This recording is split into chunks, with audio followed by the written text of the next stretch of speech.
अध्यक्षपद सन्माननीय किरणभाऊ पातुरकर हे स्वीकारतील अशी मी त्यांना विनंती करते।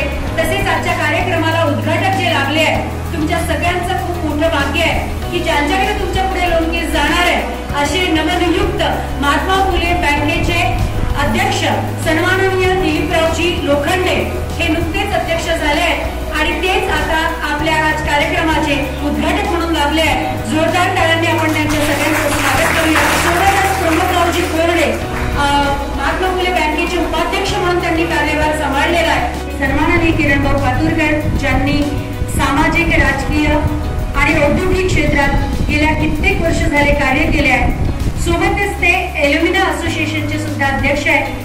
त्यानंतर इंजिनिअरिंग असोसिएशनचे सुद्धा अध्यक्ष आहेत। नांदगाव पेठची पंचतारांकित जी MIDC आहे त्यातही त्यांचा खूप मोठा वाटा आहे। सन्माननीय किरणभाऊ पातुरकर आजच्या कार्यक्रमाचं प्रास्ताविक करतील अशी मी त्यांना विनंती करते।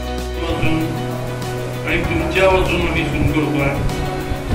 सर्वप्रथम आजच्या या अभिनव उपक्रमामध्ये सहभागी होणाऱ्या सर्व स्त्री पुरुषांचं मी मनपूर्वक MIDC असोसिएशन आणि स्वयंसिद्धामार्फत स्वागत करतो आणि अभिनंदन करतो। आजच्या या कार्यक्रमासाठी उद्घाटक म्हणून आपण ज्यांना बोलावलं ते महात्मा फुले बँकेचे अध्यक्ष सहकारी बँक दिलीपराव लोखंडे साहेब, उपाध्यक्ष ज्यांच्या वडिलांनी ही बँक स्थापन केली माजी मंत्री विनायकराव कोरडे यांचे चिरंजीव प्रमोदराव कोरडे। आणि जसं मॅडमनी सांगितलं खरोखरच ही बँक आम्हाला आता कुणाला सर्वांना अनुभव असेल की नॅशनलाइज बँकेमध्ये गेलो तर किती त्रास होतो। मला जवळपास सगळ्याच बँकेत जायचं काम पडतं कुणाच्या ना कुणाच्या मदतीसाठी, कागदपत्रापासून तर चक्रा मारण्यापर्यंत खूप त्रास होतो। पण सहकारी बँका कमी त्रास देतात त्या तुलनेमध्ये महात्मा फुले बँकेचं जे काम आहे ते खूपच चांगलं आहे। म्हणजे ते जे गरजू आहेत आणि जे जिनाईन आहे अशा लोकांच्या पाठीशी उभे राहतात, त्यांचे प्रोजेक्ट सँक्शन करतात। आतापर्यंत आपण 300 उद्योजक महिला पुरुष यांना लोन देऊन उभं केलेलं आहे, वेगवेगळ्या माध्यमातून वेगवेगळ्या इंडस्ट्रीमध्ये उभं केलं आहे। त्याच्यापैकी जे तुमचा माल विकत घेणार आहे नंतर असे नितीन पाटमाचे आणि मनीष पाटील त्यांचे पार्टनर आमच्या MIDC असोसिएशनचे सहसचिव माझ्यासोबत काम करतात प्रकाश राठी, आमच्या महिला विंगच्या अध्यक्षा प्रीती सावजी यांची स्वतःची मोठी इंडस्ट्री आहे नांदगाव पेठला। याच्या व्यतिरिक्त आजच्या दुसऱ्या मागचं आणि ज्यांचं स्वतःचं अगरबत्तीचं प्रोडक्शन आहे प्रीती वाकेकर, आमच्या स्वयंसिद्धच्या उपाध्यक्षा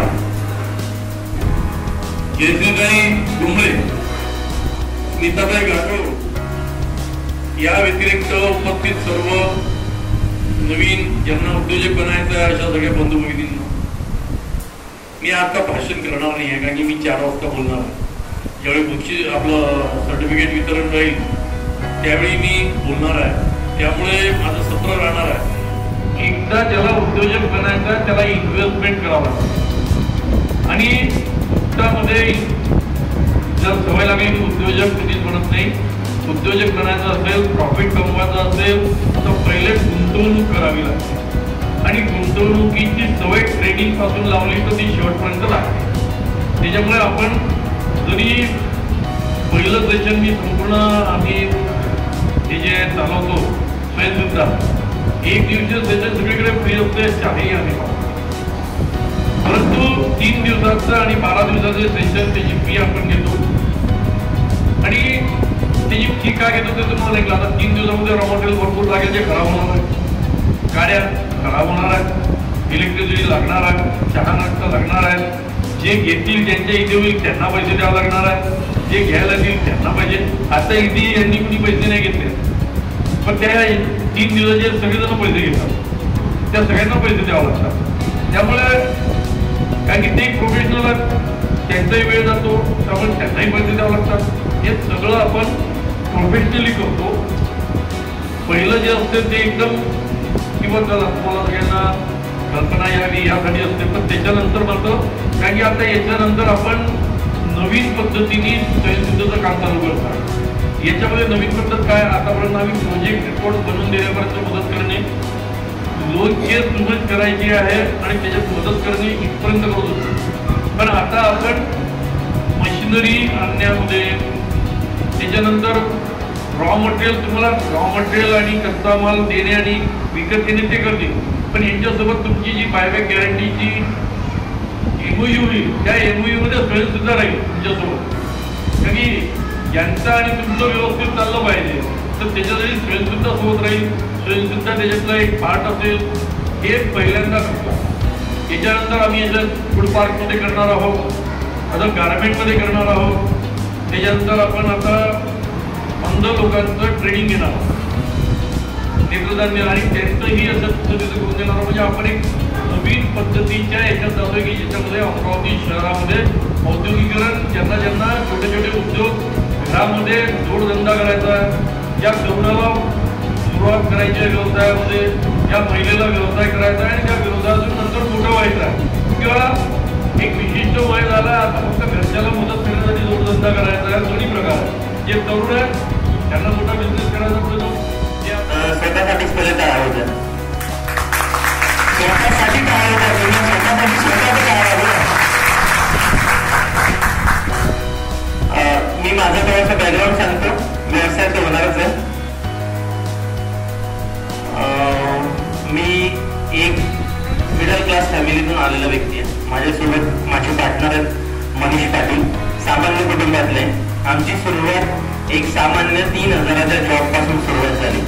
2020 पर्यंत आम्ही एक माझे जे मित्र आहेत ते एका शैक्षणिक संस्थेत फिजिकल टीचर म्हणून काम करत होते आणि मी एका संस्थेत प्रोजेक्ट कोऑर्डिनेटर म्हणून.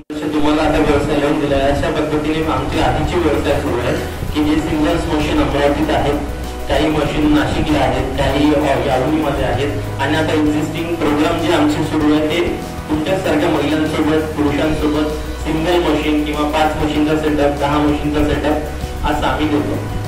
याच्या मागचं कारण पण मी तुम्हाला सांगतो की अगरबत्ती व्यवसाय हा बल्क बिझनेस आहे. यामध्ये बल्कमध्ये जर प्रोडक्शन असेल